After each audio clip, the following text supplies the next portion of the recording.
이성이란 철학적으로 무엇인가? 라틴어계의 이성이라는 말에는 비율, 계산, 리즌, 레셔이라는 의미가 포함된다. 그리고 독일어의 이성에는 들어서 이해한다, 베르네먼은 의미가 포함된다. 각각 깊은 의미를 가진다. 라틴어 어원 레셔에서 짐작할 수 있듯이 이성을 일종의 척도로서 계산하는 이성이라는 뜻을 가진다. 이성에는 수학성이라는 요소가 포함되어 있다. 분명 그리스 시대에서 수학은 이성의 측면에서 하나의 모범적인 학문이었다. 수학은 언뜻 보면 무질서한 듯이 보이는 것들 속에서 조화와 법칙을 도출한다. 바로 이성의 중요한 과제이자 기능이다. 여기서 새로운 요소를 덧붙인 것이 그리스도교이다. 이 종교는 인간의 원죄라는 개념을 도입하여 세계를 불투명한 것으로 만들었다. 이미 인간은 조화와 법칙을 붙들 힘을 잃은 듯이 보인다. 대신 신이 계시가 들려온다. 눈에 보이기보다 귀로 들려온다. 독일어의 이성에 포함된 들어서 이해하다라는 의미는 이 문맥과 연결된다. 하지만 자연은 수학이라는 언어로 표현된다는 갈릴레이의 말처럼 근대 과학은 수학을 근거로 한 학문이다. 현대 이성은 수학적 이성이라는 성격을 강화해왔다. 이성은 합리적이며 수학은 그 합리성을 가장 잘 나타내는 것 중 하나로 여겨졌다. 합리성을 중시한 이성은 계몽적인 이성이라 할 것이다. 그리고 이것에 대해 여러가지 비판이 전개되었다. 하나씩 보자. 우선 이성의 수학적인 성격에 대한 비판이다. 이성으로 사물을 이해하는데 산술이나 수학이라는 모범을 근거로 하는 것을 문제로 삼는다. 이성은 이미 본래의 이성이 아니라는 것이다. 호르크하이머에 따르면 인간의 이성이 도구적 이성으로 타락하고 있다. 이성은 약화되고 인간에게 선을 가르친다라고 하는 본래의 역할을 포기한 상태다. 그리고 어떤 목적에 도달하려면 어떻게 하는 게 좋은가만 생각하게 되었다. 호르크하이머는 이성의 상실에서 이렇게 설파했다. 이성이 형식화됨으로써 어떻게 되었는가? 정의, 평등, 행복, 안녕 등 지금까지 이성에 내재되고 이성에 의해 인정된다고 생각한 모든 개념들이 근거를 상실하게 되었다. 이는 오늘날까지 여전히 목표이며 목적이다. 그러나 거기에는 그것들을 불러 객관적인 실제와 결합시키는 권을 부여받은 이성의 힘은 존재하지 않는다. 나아가 아도르노와 호르크하이머는 계몽의 변증법에서 근대 계몽이 합리성과 자연의 지배를 지향한다고 말한다. 이어서 이성이 얼마나 추락하였는지 비판하고자 하였다. 합리성을 탈신화화 과정이라고 여기면서도 그 때문에 인간이 치러온 대가가 얼마나 큰지도 지적한다. 인간은 기술에 힘입어 외적 자연을 지배하고 도덕에 따라 내적 자연을 지배해왔다.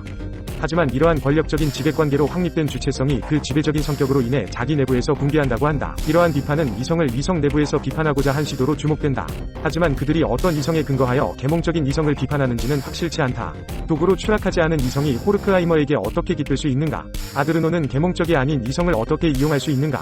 그 점이 명확하지 않다. 두 사람의 이성 비판이 완전히 절망적인 결론으로 간 데는 아마 여기에도 원인이 있을 것이다. 이에 반해 이성을 외부에서 비판하는 방법이 있다. 그중 하나가 미셸 푸코의 광기의 역사라고 할 수 있다. 푸코는 근대 유럽의 이성이 이성으로 확립된 역사적인 과정을 더듬어간다. 그리고 이성은 이성적이지 못한 것을 외부로 배제함으로써 스스로를 확립해왔다고 지적한다. 비이성적인 것을 광기라 하여 사고 가능성 자체를 부정하고 배제함으로써 이성은 스스로를 이성으로 확립한다. 이른바 이성은 비이성을 광기로 간주함으로써 비로소 스스로 근거와 정통성을 장악하게 된다. 이성에 있어서 무엇이 외부인가? 그것은 사고나 추론에 적합하지 않은 일체의 것이다. 근대 이성은 비이성과 경계를 설정함으로써 자신 영역을 확보한다.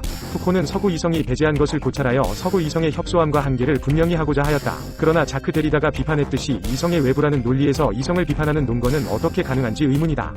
비판은 원래 이성적 행위가 아닌가? 이를 이어받아 후기 푸코가 제시한 방법은 이성의 계보학적 비판이다. 서구 이성이 확립되어 온 역사를 거슬러 올라가 이성 비판의 논거를 찾는다. 여기서 푸코는 그리스도교 사회의 정치적 이성을 목회자의 권력이라는 개념에 근거하여 내부에서 비판하고자 하였다. 역사를 통한 이러한 이성 비판은 계몽의 변증법 같은 절망에는 빠지지 않는다.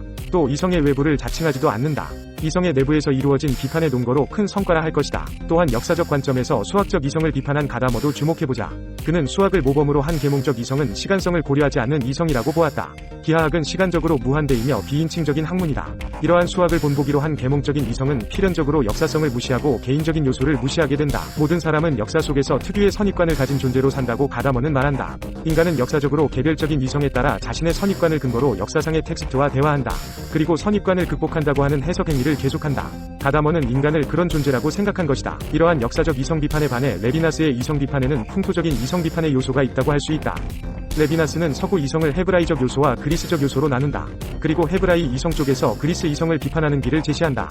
그리스 이성은 합리적 주체성의 사고이다.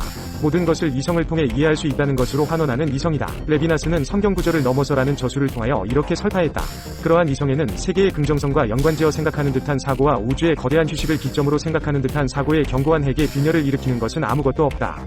이는 대상을 부동화하는 사고이며 항상 자신의 척도에 맞추어 생각하는 사고이다. 지식을 얻음으로써 생각하는 사고이다. 이에 비해 레비나스가 다른 이성으로 제시하는 헤브라이 이성은 그리스적인 예지와 지위 가능성에 대한 믿음을 무너뜨린다. 그리고 다른 이성의 가능성을 모색한다. 이것 역시 이성을 그 내부에서 비판하는 길을 보여준 것이라 할 수 있다.